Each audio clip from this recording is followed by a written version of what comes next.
पक्ष में गए, लेकिन इसमें 2-3 बातें बड़ी महत्वपूर्ण है। हम उसके ऊपर अपना आकलन भी कर रहे हैं। हमने अपने साथियों की, हमारे पार्टी के कार्यकर्ताओं की, पदाधिकारियों की, जिनकी वहां ड्यूटियां थी, उनकी सबकी जिम्मेवारी भी लगाई है कि वो सदम उन बूथों पे जिन पे ड्यूटियां थी उनकी बूथ वाइज, या जिनको जोन का इंचार्ज बना रखा था, जिन्होंने आगे अपने जिले के कार्यकर्ताओं को जिम्मेवारियां सौंप रखी थी, पदाधिकारियों की सौंप रखी थी, उन सबके जिम्मे हम एक जिम्मेवारी लगा रहे हैं कि वो इस बात का आकलन करके आए, पता करके आए कि ये वोट कम आने का कारण क्या रहा है। एक चीज बड़ी सोचने वाली है, कोई भी व्यक्ति वहां पे जो था, चाहे कोई पत्रकार था,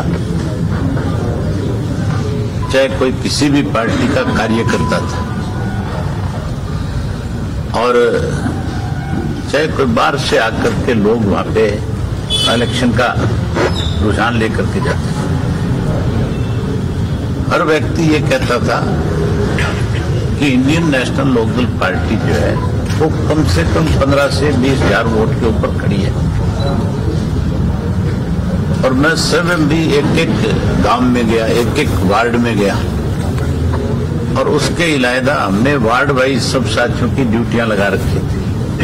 बूथ वाइज ड्यूटियां लगा रखी थी। सबका अपना अपना आकलन था कि हमारे यहाँ पे कम से कम, मतलब ज्यादा, हमने ये नहीं कहा कि कोई किसी बूथ के ऊपर भी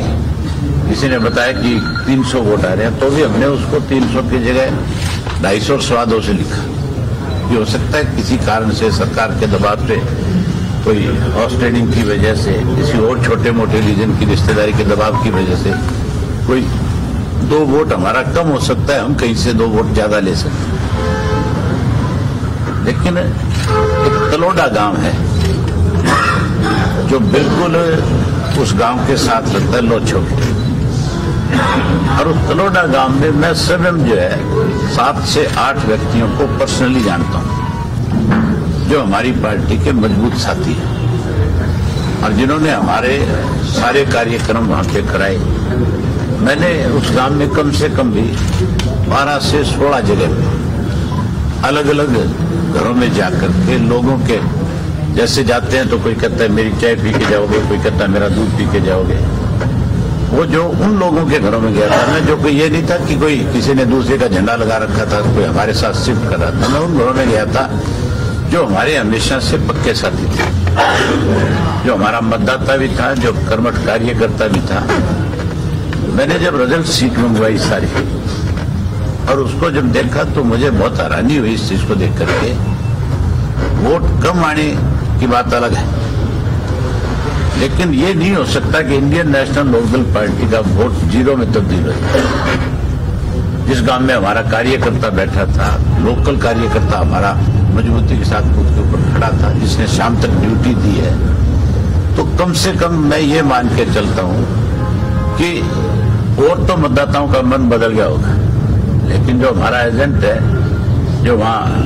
ला करके वोट को डलवाने का काम कर रहे हैं, वो नहीं बदल सकता कभी भी। एक मतलोडा ऐसा गांव नहीं, उसके इलावा 60 बूथ ऐसे हैं जिन पे 1 और 2 और 0 के 5 जगह पे। तो हम इस चीज के लिए दोबारा से सब साथियों को भेज रहे हैं और वहां का जो मतदाता है, उस मतदाता से बाकायदा तौर पर एक शपथ पत्र लेंगे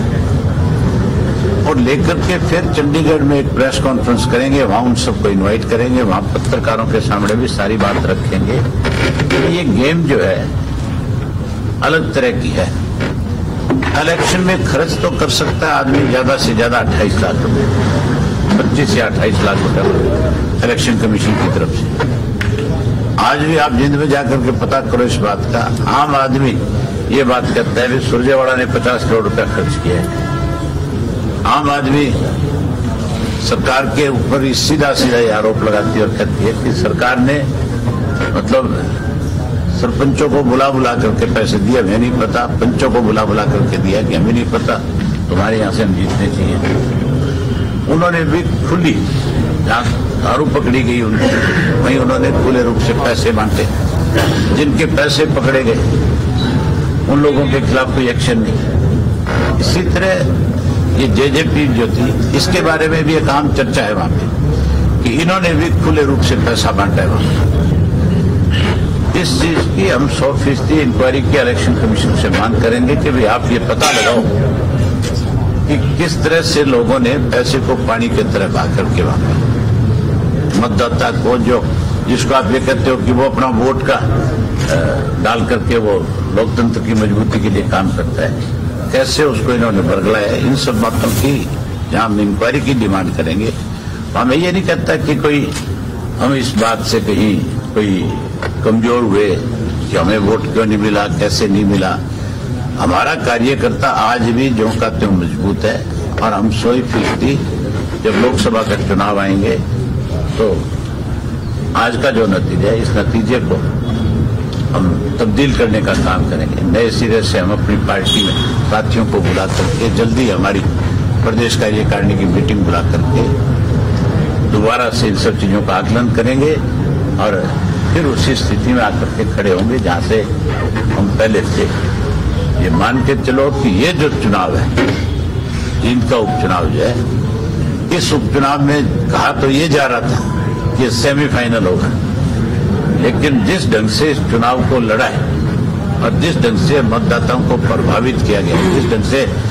मतदाता का मान के चलो कि उसका वोट लेने का जो तरीका था,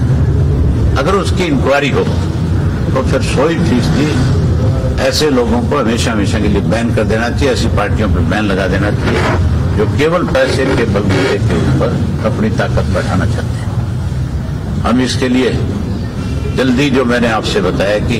5 तारीख तक सारी जानकारी हम ले लेंगे और उसके बाद 5 के बाद चंडीगढ़ में शपथ पत्र भी आपके माध्यम से दिखाएंगे और वहीं से हम इलेक्शन कमीशन को भेजेंगे भी, और उसके साथ साथ उन लोगों को भी रूबरू करेंगे जिनका अपना वोट जो डाल करके आए हैं और जिनका वोट उन मशीनों में नजर नहीं आया। इसका मतलब जो ईवीएम के ऊपर उंगली उठाई जाती है वो फिर गलत नहीं है। इसको भी इस तरीके से मैनिपुलेशन की गई है कि भी हमें बिल्कुल ही निचली पंक्ति में ला करके खड़ा कर दे, क्योंकि हम ही लोग इस सरकार के लिए कहीं खतरा था और कहीं आम लोगों की जुबान पे एक चर्चा थी, तो वो यही थी कि इंडियन नेशनल लोकदल पार्टी और बहुजन समाज पार्टी दोनों पार्टियां ऐसी है जो आने वाले समय में भाजपा को सत्ता से बाहर करेगी और कांग्रेस को सत्ता के नजदीक नहीं फटकने देगी। इसलिए ये सारी गेम मैनिपुलेशन के साथ की गई है। इस मैनिपुलेशन का भंडा फूटे, जल्दी पता लोगों के लगे, इसके लिए हमने अपने साथियों की जिम्मेवारी लगाई। ये तो इलेक्शन कमीशन का फैसला है वो क्या कराए, लेकिन ये मान के चलो कि जिस किस्म से ईवीएम को लेकर के रोज उंगली उठती है, तो इस चुनाव कमीशन को इस पर सोचना पड़ेगा। जब हम इलेक्शन कमीशन के सामने शपथ पत्र देंगे इस चीज का कि भी इस गांव के अंदर हमारे इतने मतदाता हैं, इतने हमारे वोटर हैं जिनका ये शपथ पत्र है, जो वोट डाल करके हैं, जिनके निशान लगे हुए हैं, तो फिर उसको सोचना पड़ेगा कि कहीं ना कहीं इस मामले में गड़बड़ जरूर है। आप ये देखो, पहले ये टोटल काम जो है आपका एक गवर्नमेंट की एजेंसी थी, BHEL, क्या है वो कंपनी है, BHEL, उसके पास इसकी मेंटेनेंस थी सारी की सारी। अगर कोई खराब होती थी तो उसको ठीक वो करते थे, कोई और उसकी सर्विस थी तो वो करते थे। उससे लेकर के बीजेपी की गवर्नमेंट बनने के बाद ये एक प्राइवेट कंपनी को, गुजरात की को दे दिया, और जो गुजरात की कंपनी है उसका मालिक जो है वो सीधा सीधा RSS के साथ जुड़ा हुआ है। तो उससे इस बात पे आशंका ज्यादा जाहिर की जाती है कि ईवीएम की ही वजह से ये मैनिपुलेशन होती है। कोई फिर कि आप मान के चलो, आप अपने पे सोच के देखो एक मिनट के, आप में से कोई साथी ये कह सकता है कि हमारा आधार जो है 0 पे आ सकता है, तो एक वोट मतलब हमें किसी एक बूथ पे ना मिले। अगर हम कैंडिडेट खड़ा करके कोई भी व्यक्ति अगर वोट भी मांगने ना जाए किसी वार्ड के अंदर, तो भी ये नतीजा नहीं हो सकता।